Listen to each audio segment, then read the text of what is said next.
Ok, hoy día vamos a hablar de cuerpos extraños en las estructuras que corresponden a otorrinolaringología. Eh, con respecto a cuerpos extraños, en cualquier órgano o sistema tienden a ser dos tipos, ¿ya? Orgánico e inorgánico, y tienden a ser una urgencia, y lo más común es que estos cuerpos extraños, perdón, se den en pacientes pediátricos en su mayoría. Los tipos de cuerpos extraños orgánicos pueden ser insectos o larvas que tienden a ser objetos o cuerpos animados. Es un punto importante porque el manejo es diferente a un objeto animado que un inanimado. Y luego también tenemos vegetales, ¿sí? Como arroz, una almendra, una nuez, ¿sí? Alimentos, ¿no? Que también son de tipo orgánico inanimado. Y luego tenemos inorgánicos, que son minerales, una piedra, ¿sí? Un ejemplo. O sintéticos, como un botón, una llave, ¿ok? Que también son inanimados, ¿ok? Un ejemplo también de inorgánicos sintéticos en niños más que todo son los juguetes, ¿ya? Y tienden a, uno, meterlo a la nariz, lo más común. Entonces empezamos con cuerpos extraños en el oído. Eh, Puntos importantes, saber qué objetos o cuerpos extraños absorben agua, ¿ya? Los que absorben agua son los vegetales, entonces no pienses, sabiendo esta propiedad de que los vegetales como cuerpo extraño absorben agua, ¿ya? Ah, por lógica, hay tres manejos en primer lugar, mejor dicho. Está el lavado por irrigación, ¿sí? La aspiración y la extracción instrumental.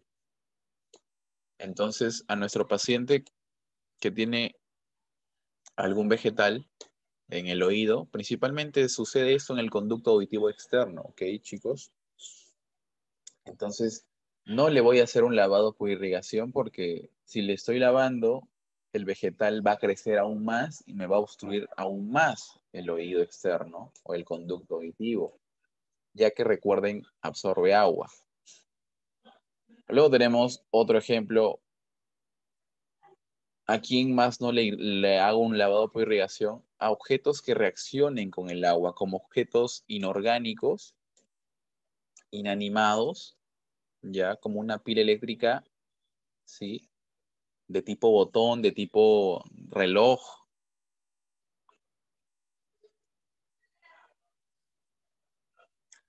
ya. Acá lo tenemos. No se debe de hacer con una pila eléctrica un lavado por irrigación porque recuerden que la pila con el agua reaccionan y pueden hacer una reacción mucho más intensa e inflamatoria que afecta al paciente. Pero sí se le puede hacer aspiración o extracción instrumental. ¿Ok? En cambio, objetos que no interaccionan con el agua, que son como los juguetes, el claro ejemplo, las piedras, los botones, ¿sí? Sí se puede hacer un lavado por irrigación, una aspiración también y una extracción instrumental. ¿Ok? Luego tenemos los animados, principalmente insectos. Ya, lo más común que ingresa al oído como insectos son las moscas, las abejas, las larvas, las mariposas, ¿ok? Entonces, si es que este insecto está vivo aún, hay que inmovilizarlo, ¿ya? ¿Cómo se inmoviliza? ¿Cómo se inmoviliza un insecto dentro del oído? Principalmente con aceite, lo más común, ¿ok? El aceite, ya, para piel más que todo, el aceite, un ejemplo, la marca Johnson, eh, que sirve también para bebés, ya, se puede utilizar ese en gotitas hacia el conducto auditivo para que se inmovilice, ¿no? ¿Sí? Este insecto que se está moviendo, ¿ya? Y luego hagamos un lavado por irrigación, o por aspiración, pero no se recomienda hacer una extracción instrumental porque recuerden que son insectos, son estructuras orgánicas, que si yo agarro de manera instrumental, lo puedo, en otras palabras, sacar sus partes, ¿no? Y se puede salir una pata, se puede quedar medio cuerpo del insecto, y eso obviamente dificulta, y además esas sustancias que pueden liberar al partir, entre comillas, al insecto, puede generar una reacción inflamatoria también. ¿Ok? Entonces se recomienda inmovilizar y un lavado por irrigación o una aspiración. ¿Ok? El cuadro clínico principalmente es un paciente que viene con un familiar, principalmente recuerden que son pacientes pediátricos, ¿ya? Entonces el paciente, bueno, la mamá o el papá nos refiere que eh, él ha visto, en su mayoría de casos, ¿ok? Que el paciente ha estado jugando con juguetitos y se ha metido algo al oído, ¿no? Una pila, algún arroz, ¿ok? O también, como en los insectos que suceden así espontáneamente, ingresan, ¿ya? El paciente viene ya viene con días, horas de dolor en el oído, ¿no? Si es un pediátrico, llora, ok, está irritable, dice que le duele el oído, ¿no? Ok. Entonces, obviamente la mamá o los padres se preocupan porque ya está llorando demasiado y obviamente por el dolor. El otro punto también es que el paciente no escucha bien del lado, obviamente que está obstruido por el cuerpo extraño, tiene una hipoacusia de conducción. Y en el examen físico, obviamente, esa hipoacusia de conducción, si hacemos las pruebas de Weber y Riné, recuerden que en una hipoacusia de conducción, la prueba Weber se va hacia el lado afectado. Recuerden que eh, el paciente lo colocamos acá, un ejemplo.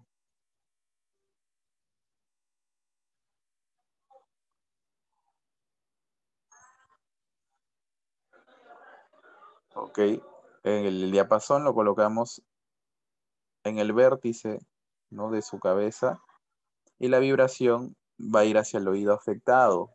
Va a escuchar la vibración mucho más intensa en el oído afectado. Ok, un Weber lateralizado hacia el oído afectado, ¿no? Acá un ejemplo, el oído izquierdo es el que tiene una pila eléctrica en el paciente. Ok, punto importante. Ya. Y lo otro es el rineno. El riné va a estar negativo, obviamente no va a escuchar nada de aire, nada de conducción de aire. Recuerden, el riné colocamos primero en la apófisis mastoide del diapasón, conducción ósea, cuenta los segundos, y luego lo colocamos en el aire y la conducción aérea, cuenta segundos hasta cuando escucha las vibraciones. Obviamente la conducción aérea tiene que ser mayor de la conducción ósea, ¿sí? Y cuando eso pasa se conoce como riné positivo, que es lo normal. En cambio, un riné negativo es cuando la conducción ósea es mucho mayor que la conducción aérea. Y eso se da en una hipacusia o es un patrón de hipacusia de conducción. ¿Ok? Y lo otro es en el otoscopio, en el conducto auditivo externo, encontramos obviamente un cuerpo extraño, que acá lo pueden ver en las imágenes del lado derecho. Entonces, las preguntas que tienden a hacer hacia cuerpos extraños son, ¿te van a colocar casos clínicos con estas sintomatologías? ¿Ya? Te van a decir el cuerpo extraño que se encontró en la otoscopía. Y tú tienes que saber sus propiedades porque te van a preguntar cómo lo manejo. ¿Ok? Si hago lavado, ¿sí? Si hago extracción instrumental. ¿Ya? Porque aspiración se hace en todo. Ya, chicos, entonces recuerden, sospechamos de un cuerpo extraño en el conducto auditivo externo, hacemos otoscopía, ¿ya? Si es un insecto que está vivo o animado, hay que utilizar aceite, ¿ya? Y se vuelve inanimado, ¿no? Otros cuerpos o objetos extraños inanimados son los vegetales, recuerden las estructuras metálicas como un botón, ¿ok? Entonces es importante, ¿ya? Nos preguntamos si ese cuerpo extraño inanimado, uno, es una pila, es un vegetal, ¿sí? O tiene perforación timpánica, ¿ya? ¿Por qué? Porque obviamente la irrigación con agua está contraindicado, uno, en las pilas, recuerden por qué, porque hay reacción contra el agua, en los vegetales, porque absorben los vegetales el agua y crecen mucho más, y obviamente en la perforación timpánica, porque obviamente el agua se va a ir hacia el oído medio. Entonces, por eso me pregunto esas tres variables. ¿Ok? ¿Tiene perforación timpánica? No. ¿Tiene pilas como cuerpo extraño? No. ¿Tiene vegetales? No. Si no, obviamente hay que hacer una irrigación con agua, un lavado óptico, que puede ser, y se puede añadir también una extracción instrumental. ¿Ok? Recuerden. En la extracción instrumental lo que hacemos es con un ganchito o pinza, no más que todo eso. O también puede ser la aspiración. ¿Ya, chicos? Lo otro también es que cuando sí existe una perforación timpánica, hay pilas o vegetales, lo que se usa es la aspiración o la extracción instrumental solamente, ¿sí? En pilas, perforación timpánica y vegetales. No se recomienda en insectos porque recuerden, esas pinzas pueden partir y dificultar más la extracción, ¿ya? En estos pacientes. Esto acá tienen que saberlo un médico general, ¿ok? Porque en su serum, en su internado, los internos también hacen esto, van a sacar en emergencias o en urgencias cuerpos extraños del oído y tienen que saber ese algoritmo, ¿ya? Si es que existe alguna dificultad en la extracción, hay que derivarlo o llamar al otorrinolaringólogo. Luego tenemos los cuerpos extraños en nariz.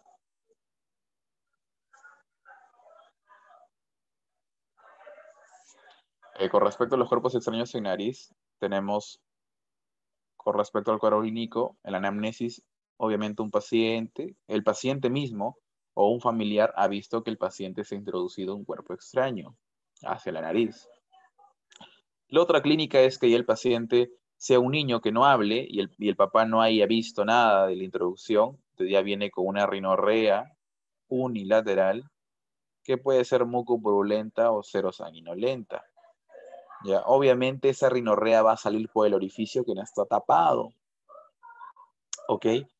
Eh, los objetos pueden lesionar vasos o la mucosa y poder sangrar, por eso hay una rinorrea serosanguinolenta, o lesiona un vaso grande de la mucosa y puede darme una epistaxis, ya una hemorragia. Si el cuerpo extraño permanece ya más de una noche, los padres pueden diferenciar que el paciente el día de ayer que no tenía el cuerpo extraño no roncaba y el día de hoy ha roncado, ¿ok? Entonces, lo más común es que los padres vean que el paciente pediátrico está totalmente irritable, llorando, ¿no? Tratándose de sacar un objeto, ¿ya? Entonces, eso ahí hace que lo llevemos, ¿no? O los padres lo lleven a emergencias.